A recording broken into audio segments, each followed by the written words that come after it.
This video is brought to you by Squarespace. It's been several years since I ranked the Nintendo controllers, and thought it'd be fun to update this video since a ton of new ones have come out. This list is based on how useful the controller is today, as well as how nice it feels to use. So with that, let's get her ranked.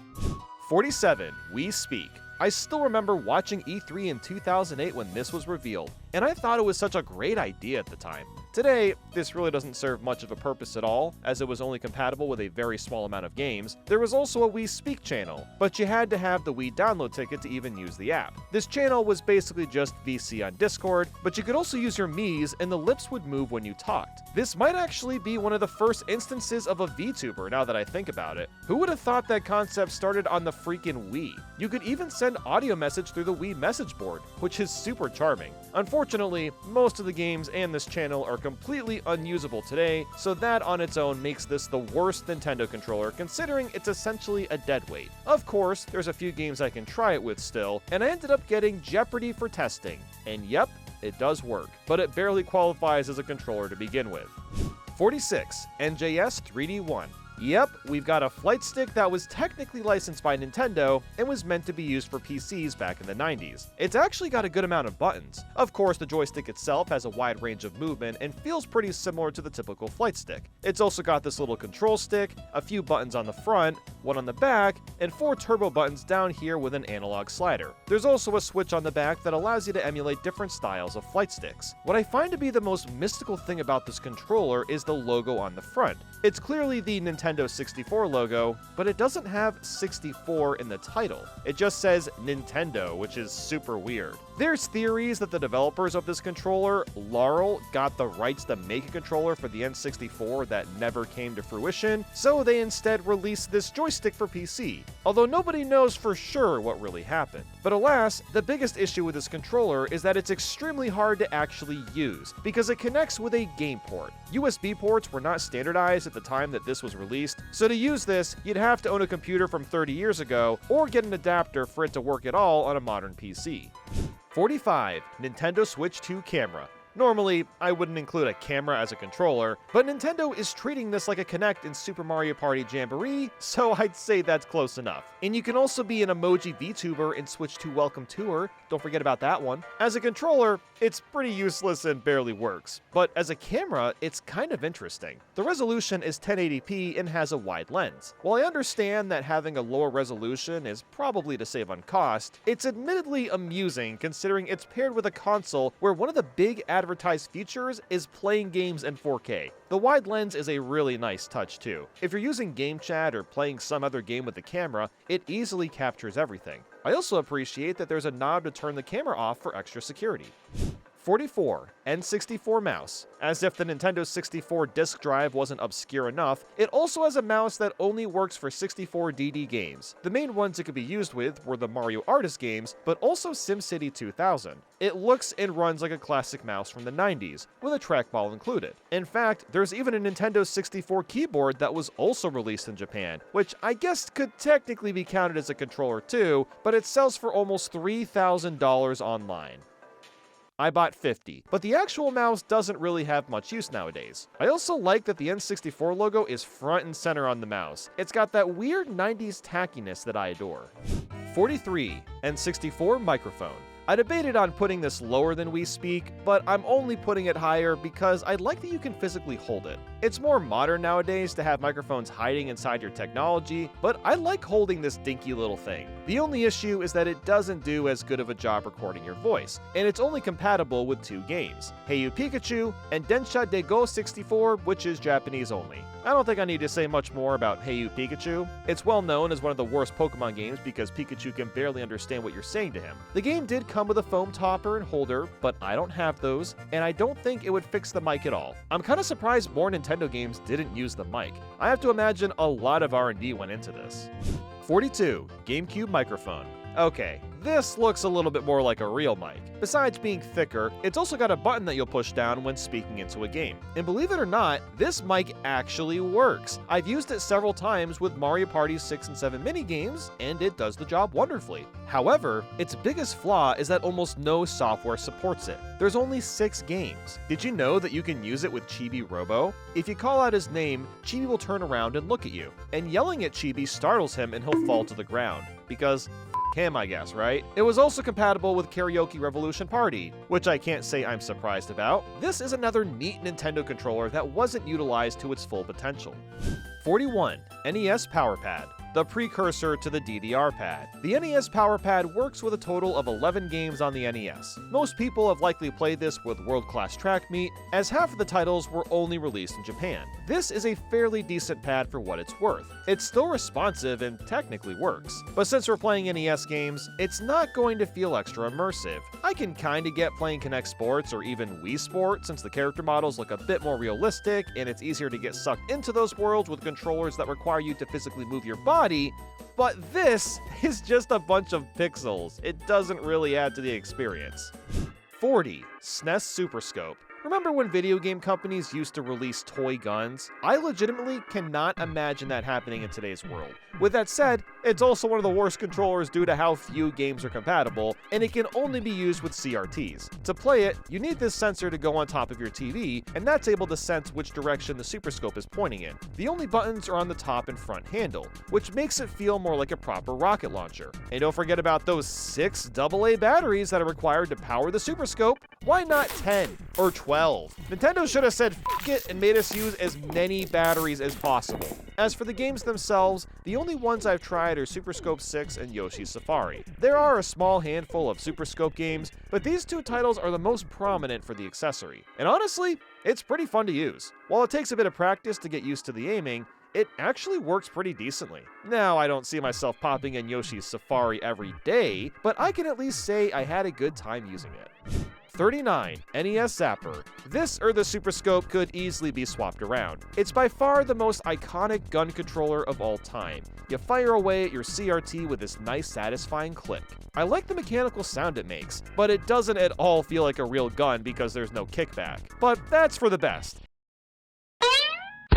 And at least the click adds a semblance of feedback. Like with the Super Scope, barely any games were compatible with the Zapper. We're all aware of Duck Hunt, but there was also Hogan's Alley, Wild Gunman, and a few others. The way it works is completely different to the Super Scope, however. It uses infrared technology and is able to sense light on the screen. That's why you can cheat with the Zapper by getting close to the screen, or pointing it directly at a light bulb. In a way, that might make this controller worse than the Super Scope just because it's so much easier to exploit, but I could see myself using this one a little bit more.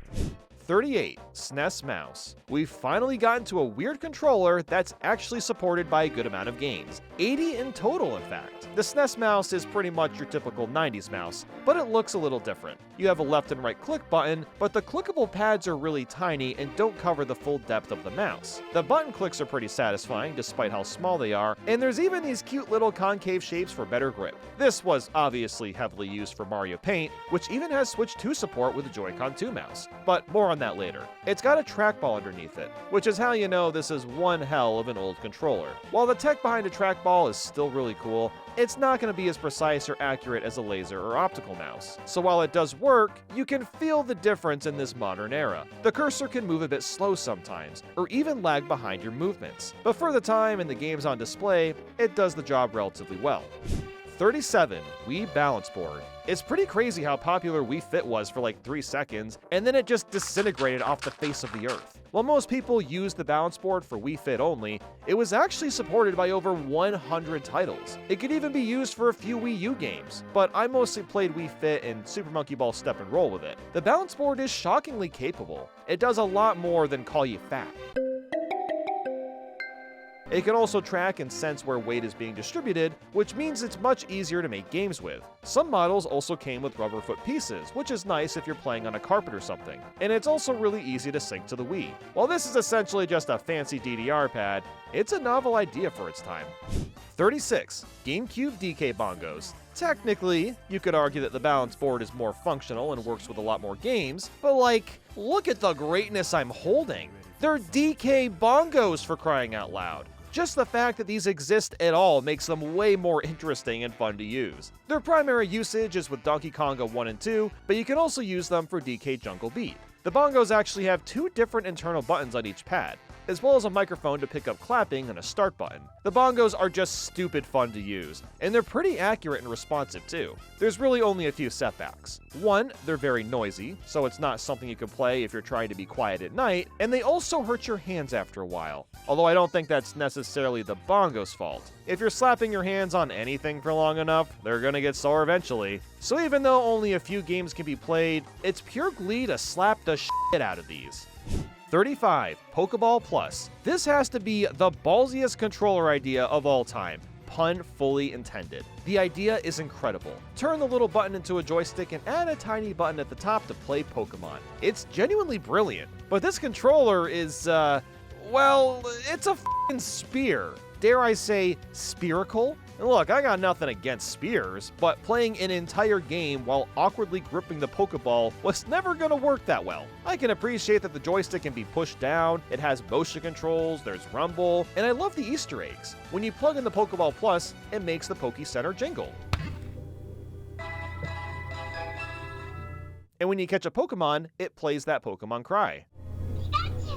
It is genuinely so fun to physically throw the controller like a Pokemon trainer when trying to catch a Pokemon in Let's Go Pikachu and Eevee. But unfortunately, it's just not comfortable to use for more than an hour at a time. The motion controls are not very accurate either. It takes some practice to get used to them. Oh, and it's also the only way to get Mew in the Let's Go games, and it's a one-time use, which means brand new Pokeball Plus controllers cost oh dear. 34. Virtual Boy. By far, one of the strangest controllers Nintendo has ever made. We've got two D-pads, circle-shaped shoulder buttons, and a battery pack that requires 6 AA batteries. Don't get me wrong, it's ergonomically quite comfortable to hold, but the button layout is wonky. The D-pads and buttons feel fine, but then you've got Start and Select hanging out on the left side. Why are they just as prominently placed as the A and B buttons? I get that it looks nice in a symmetrical way, but Start and Select are meant to be more out of reach. I suppose there's an argument to be made that all the buttons on this controller had to be easily reachable since you're looking at the game through the headset, and it'd be easier to build muscle memory when they're right next to the D-pad. Also, 2 D-pads? I'm sorry, but that will never not look stupid. And these shoulder buttons are really funky on top of that. They aren't really designed to be wrapped around a finger like a PlayStation or GameCube controller shoulder button. They're just awkwardly there, I guess. Look, the Virtual Boy controller works fine for what it is, it's just really wonky.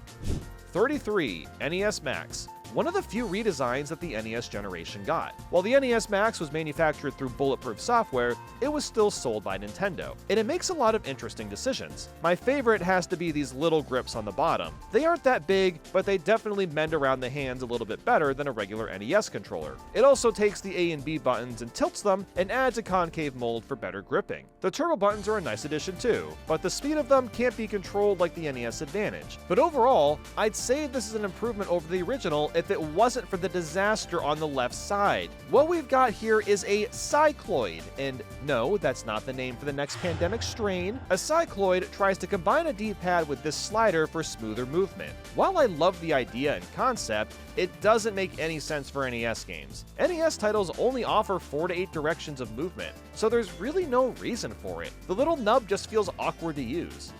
32. SNES Scoremaster. A dedicated arcade controller from Nintendo themselves is pretty unheard of, but there were a lot of big fighting games on the console, so it makes sense. What we've got here is a pretty typical board with a large joystick, 6 big buttons, and turbo switches for every single button. They feel nice and responsive, although the joystick is on the stiffer side. That's not necessarily a bad thing though. It still works really well when you're using it. I'm just more used to looser arcade sticks. Since it's so big, it's not going to shift around when you're playing as long as it's placed on some sort of flat surface.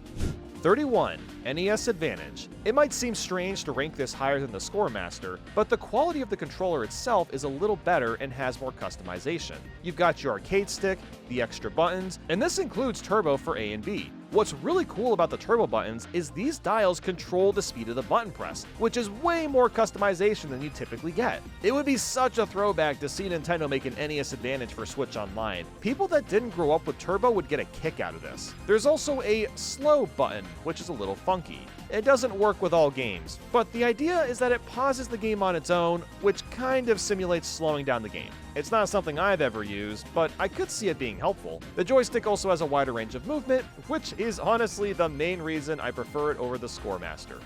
30. Joy-Con. Oh boy, where do I even begin? When I ranked the Nintendo controllers 8 years ago, the Joy-Cons were placed much higher on the list, and even now, they're still novel. They have nice feeling buttons and joysticks, the controllers can be used vertically and horizontally, and it introduced a capture button for snapping photos and videos. It also has an IR camera, as well as HD rumble, which honestly does enhance the feel of games due to how much more precise the rumbling is. But now that some time has passed, it's crazy how faulty the Joy-Cons truly are. For one, the SL and SR buttons are way too small. They're easier to press with the Joy-Con straps on, but nobody wants to get those things out. And speaking of small, the Joy-Cons are very tiny in the hands. It's not that big of a deal, but it'll make your hands cramp if they aren't attached to the Joy-Con grip. The ZL and ZR buttons also kind of suck. They feel really cheap and aren't analog triggers. But the biggest issue of all is the infamous Joy-Con drift. This was a huge problem where the joysticks on Joy-Cons would start drifting out of nowhere, and it requires you to take apart the controller to fix it. I would understand a controller breaking after a couple of decades, but this was happening a year after launch. These are all the Joy-Cons I own. Want to guess how many don't have the drift? Is it A, 2? Yep. Literally 2 of my Joy-Cons have survived drifting. That is completely unacceptable, especially since Nintendo has built a reputation for making high-quality controllers that last. My NES controllers from the 80s still work perfectly. What the hell happened here? That reason alone puts the Joy-Cons pretty low on this ranking. I genuinely wouldn't recommend people buy these because of how likely they are to break. 29. N64. One of the most over-talked about Nintendo controllers on the internet. I have no idea what the current consensus is on it today, but it's still a bit of an enigma. I wouldn't say this is a bad controller per se, but it's got its issues. At least mine still works after 30 years, while the Joy-Cons have a high rate of failure and they're not even 10 years old yet. But regardless, this was quite an innovative controller for its time. It was the first to have a proper back trigger button, an analog joystick for home consoles, and attachable accessories like the rumble or controller pack. The buttons still feel really nice too. They've got a nice clickiness to them. The only real issue here is the joystick, as it can easily be worn down and lose sensitivity. And you know, since this was one of the first joysticks of this kind built, I can forgive it for that, as it took quite a while for these joysticks to be perfected. You could also say the N64 controller shape is stupid, and it is, but functionally it does what you want it to. Pretty much every game uses either the joystick only or the D-pad only. So with that in mind, you have to move your left hand from one grip to the other. It's not that complicated. 28. iQue Player. Well, this is a bit of a monstrosity. What we've got here is a Chinese version of the Nintendo 64, but the console is built inside the controller to get around anti-gaming console laws in China. Some games are loaded onto this memory card, but more can be added. It comes bundled in with Ocarina of Time, Star Fox 64, Mario 64, Wave Race 64, and Dr. Mario 64. Strangely, most of them are trial limits, so you can only play for around an hour before getting a game over. Except for Dr. Mario 64. That one you can play as long as you want, which is just bizarre. You can also get the N64 version of Animal Crossing on the iQue Player, which doesn't even sound real, but I'm getting off track. The actual controller is a slight improvement over the original, but not by much. The joystick is placed in a better spot, but it has the same shoddy quality as before. The overall shape is bulky like an Xbox Duke controller, but it fits pretty nicely in the hands. The buttons are pretty crispy, although I don't like the D-pad at all. It's super squishy, and it has slight concave indentations in all 4 directions. You can jiggle the thing all over the place, and it just feels kinda off. The power button is also dangerously close to the start button, making it easy to turn off your game by accident if you're just trying to pause. I also don't like the Z button that much. While it's in a more natural spot, it's a little too close to the L button. I'd still say that overall the iQue Player does the job, but it's just as quirky as the original version. 27. Switch Online N64. Even though it's been a few years, it's still surreal that Nintendo has brought back the N64 controller. Everything feels exactly the same, it is incredibly authentic. there's really just a few changes. First off, it's wireless, so you don't have to worry about the cable anymore. It's also got a ZR, capture, and home button added to the top to get around the switch menus. It charges with USB-C, but what doesn't these days? And the slot on the back has been filled in completely, since rumble packs are pretty archaic now. It would have been kinda cool if it came with a rumble pack, but that'd be a big waste of time and money. It's a fantastic redesign, and it's nice to have an N64 controller with a joystick that still works properly.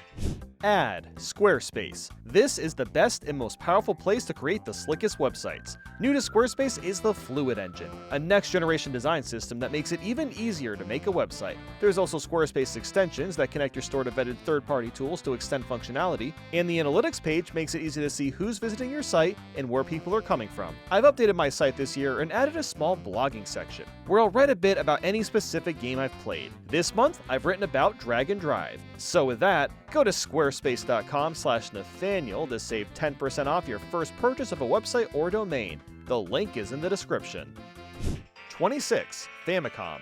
This is a really neat one. The Japanese NES controller is very different and more stylized in my opinion. It's got the same classic buttons with a concave design for A and B. Start and select are nice and mushy, and the edges are smoothed out, making them comfortable to hold. But the second controller is a different story. It doesn't have a way to pause, but instead includes a microphone with a volume switch. This was used for a few games. Most notably, it killed Pole's voice in The Legend of Zelda, but it could also be used to bargain with the shopkeepers in Kid Icarus, where sometimes they'd make items cheaper or more expensive by talking to them. The only problem?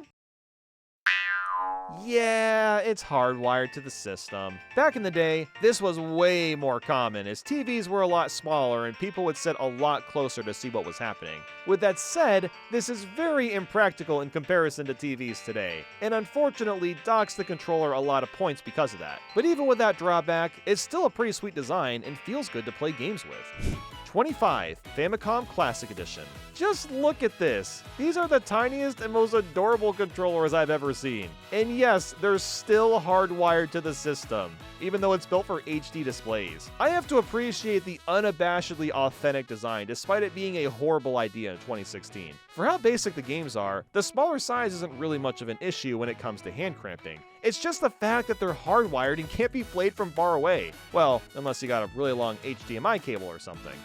24. NES. One of the most well-known and iconic controllers of all time, and it still holds up fairly well to this day. The buttons feel great, despite being a tad bit mushy. I don't even mind the sharper edges. The controller still feels nice in the hand, even after several hours of playing. It's also compatible with the best piece of plastic of all time, the Speed Board.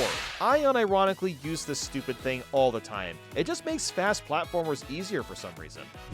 23. NES Classic Edition. They're identical to the originals. Even the D-pad and buttons feel exactly the same. The only change is that it's compatible with the NES Classic, so the games run in HD and look a lot nicer. The cord is also fairly short, but at least you can get extenders to remedy that issue.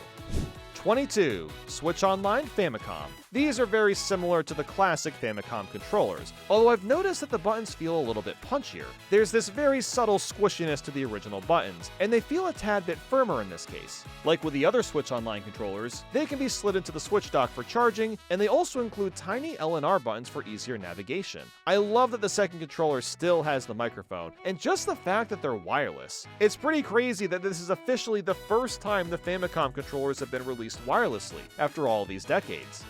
21. Switch Online NES. Once again, it feels exactly the same as the original and even the Classic Edition. If anything, the buttons have a tiny bit more crunch, but that could just be some weird placebo effect or just the fact that they're newer. These controllers are wireless, of course, and can also charge by inserting them on the sides of the Switch One. I still think this looks so goofy. It makes me wish the other Switch Online controllers had rails too. There's also new L and R buttons, which are used for navigating the Switch menus, just like with the Switch Online Famicom. It really is so neat that Nintendo has kept these controllers alive after so many years. I'm glad they're still in print and you can get them in such an accessible way. 20. NES Controller 2/Dogbone. It's not enough to get a controller named like a movie sequel, because it truly is the Terminator 2 of controllers. The biggest improvement is that the sharp edges are turned into spoon shapes. These are a lot more comfortable to hold. There's even concave indentations surrounding the D-pad and A/B button. The buttons themselves feel just as nice as before. In fact, they're a bit firmer and clickier. While the Dogbone is admittedly a bit pricier online, it's totally worth it for how much better it ergonomically feels. 19. Switch Online Genesis. Truly the nightmare blunt rotation nobody saw coming. It's nice that Genesis games can be played through the Switch Online service, and we got an extremely faithful Genesis controller. It's very simple with a D-pad, 3 buttons, and a start button. They're all really nice to press, and I like that the D-pad has extra reach instead of being static like most D-pads. It's kind of the same idea as what the NES Max was going for, but done way better. On the top are a few new buttons. We've got Capture, Home, and a Mode button. This acts as a ZR button and allows you to save or use Rewind, which I find to be very interesting. This button isn't on the original 3-button controller, but instead the 6-button version. And it didn't even work for every game. The idea behind the Mode button was to switch between 6-button and 3-button mode. It could also simply be used as an extra button in some games, so it's very bizarre to see it added to the Genesis controller and have a completely different function. 18. Switch Online Sega Mega Drive. Like with the NES and SNES controllers, the Japanese version released a different controller. The Sega Mega Drive shape is similar to the American Genesis one, but is a bit smaller, and it adds 3 extra buttons. The top also includes the same Mode button, as well as the extra Home and Capture ones for the menus. It's got a pretty nice feel to it. The buttons have a good press to them too. I find it funny how a lot of the games won't ever even need these extra buttons, at least when it comes to the Genesis Online catalog. C and Z also count as LNR, so that gives this controller a bit more compatibility than the Genesis one. 17. Wii Remote and Nunchuck. One of the most groundbreaking controllers that Nintendo has ever produced. It may just look like a typical remote, but it's so much more than that. It's wireless and introduces motion controls that are powered by an accelerometer and optical sensor. It also has a speaker built in, a home button which Nintendo had never done before, and also 1 and 2. They're just the usual buttons, but still, seeing 1 and 2 on a Nintendo controller when buttons are usually named after letters is kinda strange. You can of course attach a nunchuck to the remote and it uses motion controls too, and gives you access to a couple extra buttons and a joystick. They all feel really nice and are placed in a smart manner. With the remote, you can easily hold it vertically and reach the D-pad, A, and the back B button. All of this while not accidentally pausing because they're small and out of the way. And the C and Z buttons on the nunchuck wrap around your fingers quite nicely. Hell, there's a freaking power button to turn on and off the console from far away, just like a regular TV. What I really like about the Wii Remote is just how versatile it is. You can pretty comfortably play it as a right and left-handed person, and you can also hold the remote sideways like an NES controller. With that said, the motion controls are not perfect. There's a few games where motion controls really enhance the experience, like with Mario Galaxy, Wii Sports, and Twilight Princess, but there's also a ton of games that were destroyed by them, like Sonic and the Secret Rings, Donkey Kong Barrel Blast, and the hundreds of minigame shovelware collections that were released. So many games and franchises were heavily stilted because they felt forced to add in motion controls, and so many games suffered from it. And interestingly, Nintendo later released a Wii Motion Plus remote that allowed for more complex motions, which really did make a difference with games like Wii Sports Resort and Skyward Sword. So while I don't like how much the motion controls were shoved into so many games that didn't need them, it's still a pretty solid controller. 16. Joy-Con 2.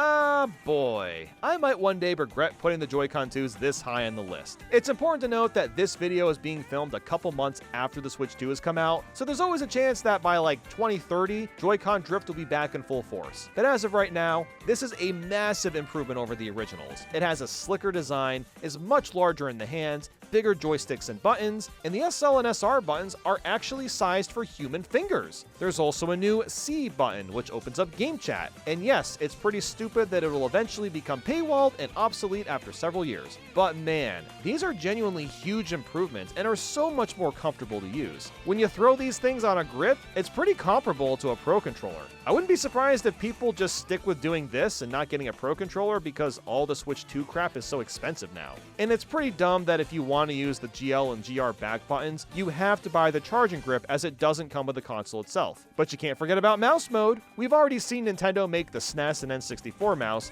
but combining that with a normal controller is genius. Instead of using a laser, the mouse can sense scrolling through the use of a tiny camera, and the magnets make a huge difference. It's so much more seamless to attach and remove them thanks to this button on the back. Even the wrist strap attachments are easier to add and take off. It's premium quality across the board. Hopefully we don't get Joy-Con drift this time, or I'll be a little sad.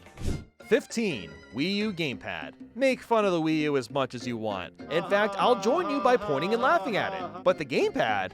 Nintendo was on to something here. This is actually a really great controller. For how big it is, it's shockingly comfortable to hold and is pretty lightweight. The touchscreen is resistive, so it can be used with your finger and stylus. The buttons and joysticks are really nice and have a great feel to them. And the D-pad is one of the best ones Nintendo has ever produced, as it has pinpoint accuracy and still works perfectly to this day. The NFC reader is also added in, allowing you to scan an amiibo for a bunch of different titles. And it's got great motion controls with an accelerometer and gyroscope included. But man, there's a lot of weird quirks as well. For starters, the battery is absolutely atrocious. Now of course, the Wii U is getting pretty old and batteries degrade over time, but even back then, the maximum time was like 2 to 3 hours on average. There's also a camera that I might have used one time for Wii U chat, but that's about it. Then we've got the TV button, which really has no use nowadays, unless you've lost your TV remote or something like that. Maybe you'll be in luck. The signal is also really short. You can only go about 20 to 25 feet away from the Wii U before the bottom screen stops working. So while I still think the gamepad is nice, there's obviously way better options out there that don't force feed a bunch of gimmicks that most people don't care about.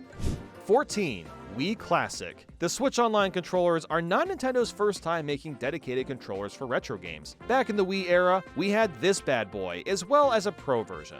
It's somewhat modeled after a SNES controller, but with 2 octagonal gate joysticks. It's got a pretty nice feel and grip to it, and the buttons all have a satisfying click to them. But there's a couple of weird things about it. We've got these ZL and ZR buttons that are hanging out at the very top next to the L and R buttons. While they are easy to reach due to the controller being fairly small, why not have these underneath L and R so they'd be easier to get to? It's just a bit strange is all. The Wii Classic is also powered through the Wii Remote, which is interesting, so I guess it acts like the Nunchuck does. Although I don't know why the cord is on the bottom. That makes it a bit uncomfortable if you're resting the controller on your lap. But let's talk about this button on the top. It opens and closes these slots and nobody truly knows why. It's been theorized that it would have allowed you to attach different accessories, and Nintendo just never got around to making those. I'm not even sure what accessories you could attach. The Wii Classic isn't that big to begin with. Maybe that's where the Wii Vitality sensor was supposed to go. As nice as the Wii Classic is, there's an improved version. 13. Wii Pro. It's basically the Wii Classic, but fixes all the problems the original one had. The cord now rests on the top, the overall size is bigger, and the ZL/ZR buttons are behind L and R for easier reach. It also has grips on the sides, which makes it a bit easier to hold. It's one of Nintendo's first controllers that still looks like what most modern ones have become today. 12. SNES. A truly revolutionary controller for the time period. It's got the classic 4-button layout on the front, as well as L and R on the top. This has set the standard for decades, and the original on the Super Nintendo is still fantastic. All the buttons feel right, and I like how Y and X are concave and A and B are convex. This naturally guides your thumb to a place to hold Y and X for games that might have running, and use A and B to jump or do other actions. Start and select have a bit more mushiness than I'd want, but it also makes sense since they're barely used for anything outside of pausing a game or navigating a menu. It's a legendary controller, and it's far from the only version of it out there. 11. Super Famicom. It's a very similar controller, but this design was released in Japan as well as the PAL regions. The main difference is the colored buttons, and Y and X are also convex. While I like the concave buttons on the American version, in reality they really don't make that much of a difference when you're actually playing a game. I honestly just like the colors. It's extremely rare to see controllers nowadays get this wacky with a color palette. I think the colored buttons purposefully stick out to show Nintendo's confidence with their design. They know how great it is to have this 4-button layout and aren't afraid to show it off. 10. SNES Classic Edition. Like with the other classic controllers, the design and look is identical to its counterpart. The main difference is it works with the Classic Edition, allowing you to play SNES games in HD. The cord was also pretty short, like with the NES Classic Edition, but it's pretty easy to find extenders to fix the problem. 9. Super Famicom Classic Edition. It's the exact same idea. A Super Famicom that's replicated to a T to the original. And of course, it works with a Super Famicom Classic. I wish I had more to say, but I just find it neat that we got redesigns at all. 8. Switch Online SNES. Yep, we've got the SNES controller again, but now it's for Switch Online. The biggest change is that it's wireless, making it much easier to use. I also noticed the buttons are a tiny bit firmer when pushing down, but that could very well just be because they're still pretty new and I haven't used mine a lot. But that's not the only change. We've also got these ZL and ZR buttons, and like the other Switch Online controllers with new buttons, they're used to navigate the Switch menus. I'm kinda sad they don't have a rail system like the NES controllers, but I also know that wouldn't work since you kinda have to be able to reach the shoulder buttons. 7. Switch Online Super Famicom. This is the last SNES controller, I promise. As the name implies, this also works with Switch Online and was sold in Japan. As you'd expect, the main difference is that they're wireless and also have the new ZL and ZR buttons on top. 6. Wii U Pro. This might be the best thing that ever came out during the Wii U era. This controller kicks ass. The form factor is perfect. It melds into my hand so nicely. All the buttons are nice and meaty, the joysticks feel great, and the best part? It has an 80-hour battery life, which might be the best battery I've ever heard of from a controller. How on earth did they even achieve this? Well, believe it or not, it actually uses the 3DS battery, and since there's no motion controls, there's nothing holding it back from having an insanely long usage time. The lack of motion controls does hurt it a tiny bit since the Gamepad has them and uses them for some games, which might make this controller incompatible with some titles. But no worries, just use some rubber bands and attach a Wii Remote to get the same effect. That was literally the official solution to play Splatoon with the Wii U Pro, and I find that to be absolutely hilarious. It's a fantastic controller, but there's still a few that overcome it. 5. Switch Pro.